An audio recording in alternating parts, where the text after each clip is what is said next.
मामला खारिज नहीं हुआ है, ध्यान में रख लेना बात को मेरे। अच्छा, ये केरल 6-7 दिन तक दुर्ग में दौरा रहा, आप देखेंगे सेंट्रल जेल में, और वो कई सारे जो अनर्गल टिप्पणी जो है आप लोग के बारे में कर रहे थे कि मारपीट का, मैंने गुंडा तक कहा। देखिए, मैंने कहा ना, इन लोगों के पास कोई काम नहीं है, ये सिर्फ बजरंग दल को गुंडा बोलते हैं।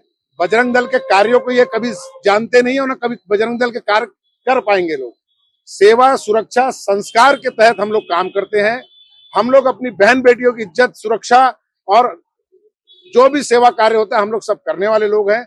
और ये जो मिशनरी के लोग हैं, ये तो इस प्रकार की बात, ऐसा गंदा माहौल बनाते हैं कि जैसे हम लोग गुंडे हैं। हम लोग गुंडे नहीं है, हम लोग अपने धर्म के लिए काम करते हैं, धर्म रक्षक है हम लोग। बजरंग दल रुकेगा कि निरंतर आगे इसी तरह बढ़ेगा? नहीं नहीं, वो बजरंग दल रुकने वालों में से है क्या?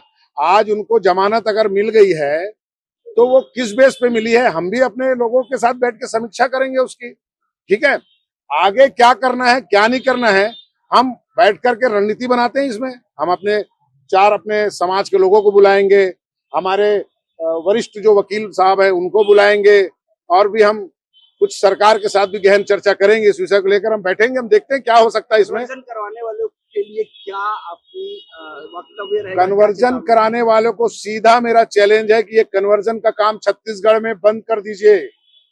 ये जो माहौल आकर के आप लोगों ने जो बनाया, ये क्या सही क्या गलत है तो बाद में तय होगा, लेकिन कन्वर्जन करने वाले जो भी लोग सुन रहे हैं मेरी बात को, बाज आ जाओ। छत्तीसगढ़ में अब आप लोगों का कुछ नहीं चलने वाला है, ये मैं बताना चाहता हूं आपके प्रेस और टीवी के माध्यम से। मेरा नाम रतन यादव है, मैं छत्तीसगढ़ बजरंग दल का प्रदेश संयोजक हूं और निरंतर सेवा कार्य करता रहता हूं। और इन लोगों को हम लोग ने भी ठान के रखा है कि जब तक तोड़ेंगे नहीं तब तक छोड़ेंगे नहीं। हम लोग किसी के दबाव में आने वाले नहीं है। जय जय श्री राम।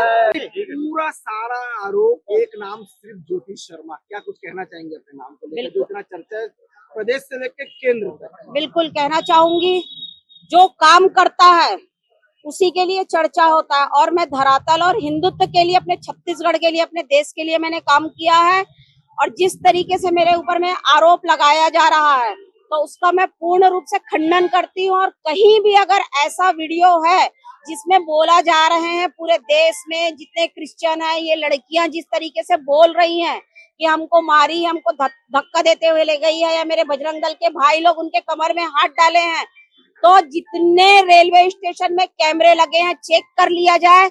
मेरे भाई लोग, बजरंगी लोगों का ये आदत व्यवहार नहीं है जो इस तरीके से उन बच्चियों को सिखाए हैं। ये उनकी मानसिकता है, उनकी छोटी मानसिकता है, इसलिए उन लोग उन बच्चियों से बयान दिलवा रहे हैं। और जो बोला जा रहा है अब बच्चियां सही बयान दे रही, तो अब मैं कह रही हूँ वो बच्चियां अब सिखाया पढ़ाया और बोल रही है। उस वक्त मैं अपने मर्जी से बयान दी थी, जिस वक्त में बयान चल रहा था मैं बाहर थी, सारी मीडिया सुबह से थी। अगर किसी भी मीडिया वाले के पास में अगर कहीं भी मैं मार रही हूँ या मेरे भाई लोग उनको छेड़ रहे हैं, किसी के पास भी एक भी वीडियो होगा तो बता दे कि हाँ बजरंग दल के लड़के लोग, लड़कियों, हमारे यहाँ जो सेवा, संस्कार और सुरक्षा का है, हमारे यहाँ बहनों का सेवा और संस्कार और सुरक्षा करने की जवाबदारी उठाए हैं। ऐसा छेड़छाड़ कभी नहीं करते हैं, तो ये गंदा आरोप ना लगाए, जो लगा रहे हैं अपनी मानसिकता को बदल ले। तो पहली बार 143 का मामला दर्ज हुआ और कहीं ना कहीं सरकार भी आप लोग के फेवर में दिखी, उनके लिए जी, उनको मैं धन्यवाद देना चाहूंगी। जिस कार्रवाई में जो पुलिस प्रशासन ने अपने हिसाब से, उनके बयानों के आधार पे जो कार्रवाई किए हैं वो अपने हिसाब से किए हैं। छत्तीसगढ़ सरकार जो खड़ी थी हमारे साथ में, उसके लिए उन्हें मैं बहुत बहुत धन्यवाद देना चाहूंगी, हमारे मुख्यमंत्री, गृह मंत्री, सभी को। धर्मांतरण का आरोप आप लगा लेते हैं लेकिन प्रमाणित नहीं पता आगे जाके मामला ऐसा क्यों होता है? जब भी धर्मांतरण का मैंने आरोप लगाया है हमेशा प्रमाण दिया है।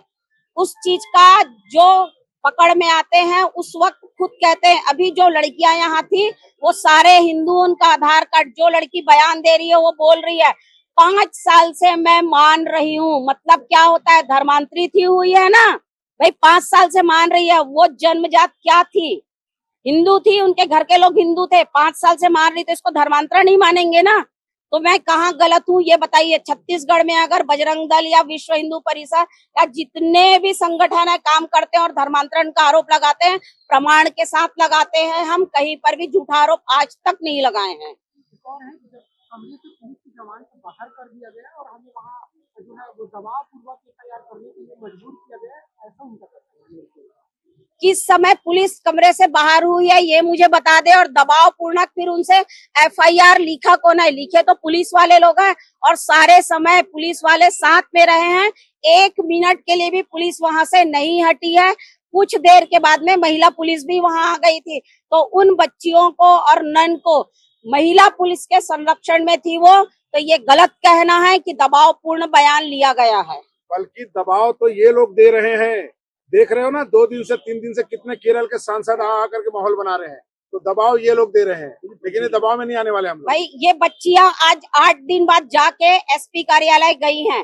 कल परसों तक ये 2 बच्चियां कहाँ हैं किसी को नहीं मालूम था। तो मेरे पास ये भी खबर आई थी कि इन 2 बच्चियों को क्रिश्चियन समुदाय अपने अंडर में रखे हैं। आज जब बेल मिल गया दोनों ननों को, उसके बाद भी एसपी कार्यालय गए। नन के निकलने के बाद उनको बड़ा बढ़िया अच्छा कार्य किया इसलिए उनको माला पहनाए हैं, वो उनकी सोच है। उनसे दिखा दिया। ज्योति शर्मा हिंदूवादी।